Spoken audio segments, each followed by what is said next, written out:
Bhim army के 7वें स्थापना दिवस पर आपको हार्दिक बधाई देता हूं, आपके लिए मंगल कामनाएं करता हूं। हमारे पहले राष्ट्रीय अधिवेशन के अवसर पे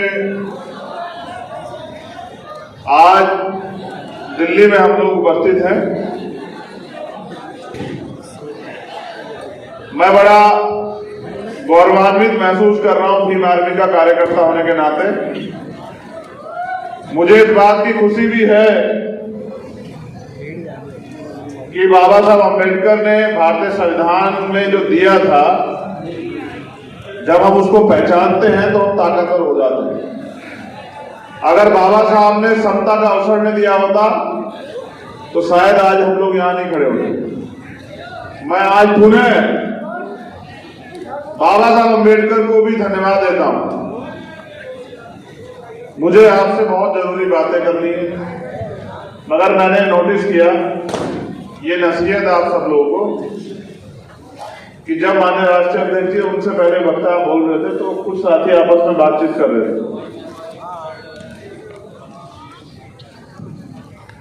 किसी भी संगठन की रीढ़ अनुशासन होता है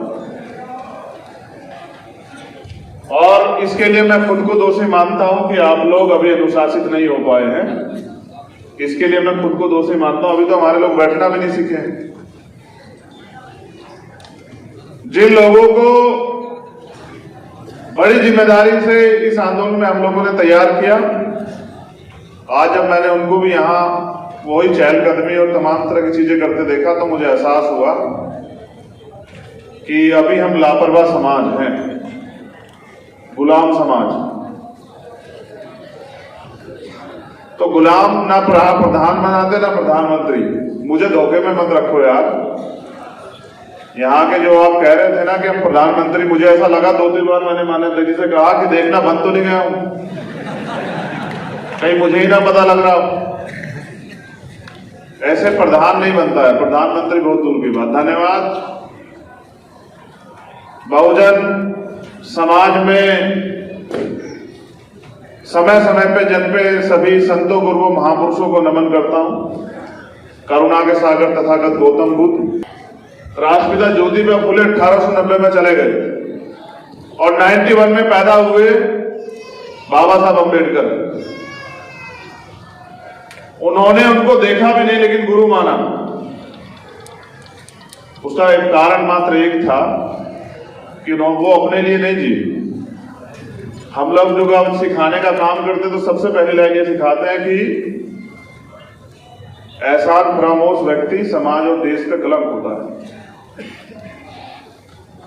जब हम हम लोग काम करते हैं तो हम एक दूसरे के लिए नहीं, जो कर्ज हमारे ऊपर है उसके लिए काम करते हैं। आज अगर ये अवसर मिला है, ये सम्मान का जीवन मिला है, ये जैकेट, ये जूते चप्पल, ये मंच और ये माइक मिला है, तो ये हमारे महापुरुषों के संघर्ष की देन है। काशीराम साहब कहते थे कि भारतीय संविधान हमारे महापुरुषों के संघर्ष का निचोड़। मैं गौरवान्वित हूं कि मैं भीम आर्मी का एक कार्यकर्ता हूं, लेकिन मुझे उससे भी ज्यादा खुशी है कि मैं भीम आर्मी का एक अनुशासित कार्यकर्ता हूं। क्योंकि अगर मैं ही अनुशासित नहीं होऊंगा तो दूसरे को कैसे कहूंगा। समय समय पर मैंने बहुत सारी गलतियों से सीखा है और पिछले आंदोलन से भी सीखा। मैं आपको विश्वास दिलाता हूं कि वो दिन नहीं आएगा जिस दिन मेरी वजह से आपका सम्मान कम हो या आपके ऊपर कोई उंगली उठाए कि आपका नेता कमजोर। ये आज 7वें स्थापना दिवस पे राष्ट्रीय अधिवेशन में मेरा आपसे वादा है।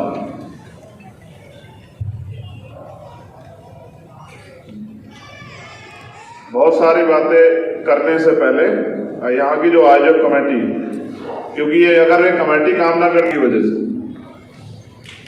मैं कोर कमेटी के सदस्य वीरेंद्र कुमार श्री स्वयं इस बात को एक्सेप्ट करता हूं कि अब से देर हुई। अगर हम इस संगठन में अनुशासन पहले तैयार कर लेते तो आज हम बड़ी शक्ति बन चुके होते। इस देरी के कारण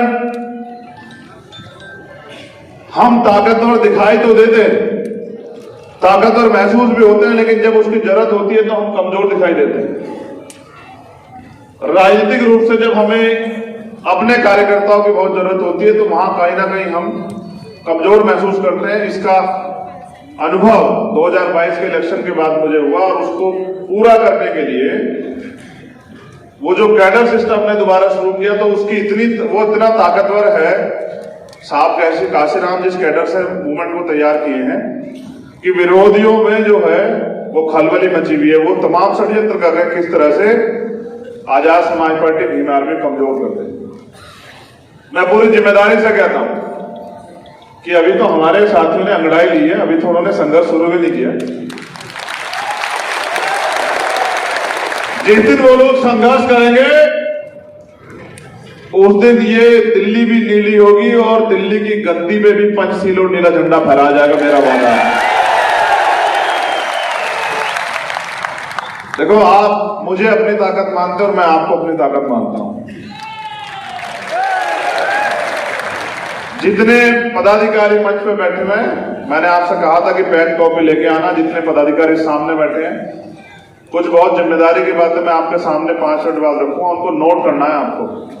और नोट नहीं करना, ये समझना कि ये आदेश है, इसको लागू होगा ये आदेश, इसमें कोई कोताही नहीं बरती जाएगी। मैं तो अपने आप को वहीं 2015 में खड़ा मान रहा हूं कि आज जीरो से शुरू कर रहे हैं, आज जीरो से शुरू कर रहे हैं, जीरो से शुरू करके और इसको अंतिम पायदान पे लेके जाना है। लेकिन अब हम काम अनुशासन में करेंगे, अब हम करके दिखाएंगे, अब हम घुटनों के बल रेंग के नहीं चलेंगे, अब हम सीना तान के खड़े होकर जो है अपने हक अधिकार की लड़ाई लड़ेंगे और अब हम पीछे नहीं रहेंगे, अब हम अपनी कुर्सियों पे कब्जा करेंगे। यहां उपस्थित मातृशक्ति को भी मैं धन्यवाद देता हूं, नमन करता हूं। ये कठिन समय चल रहा है। एक तरफ जिनको रोज हम कहते हैं कि वो बहुत ताकतवर हो रहे, वो सच में ताकतवर हो रहे हैं, क्योंकि वो इस देश की सत्ता, इस देश की व्यवस्था, इस देश की जुडिशरी, इस देश का एडमिनिस्ट्रेशन, इस देश की मीडिया, इस देश के थन पे काबिज है। और हमारे पास बाबा साहब अम्बेडकर की दी वोट ही है बस उनसे लड़ने के लिए। तो बहुत सारे टारगेट तय किए गए हैं, उन पे काम होगा।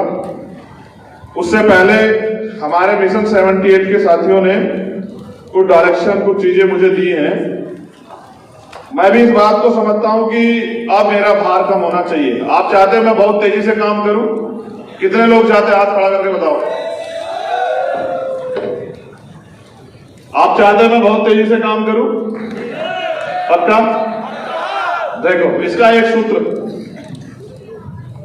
किसी व्यक्ति की कैपेसिटी 100 किलो वजन उठाने की और आप उसमें 200 किलो वजन रख दोगे तो क्या होगा?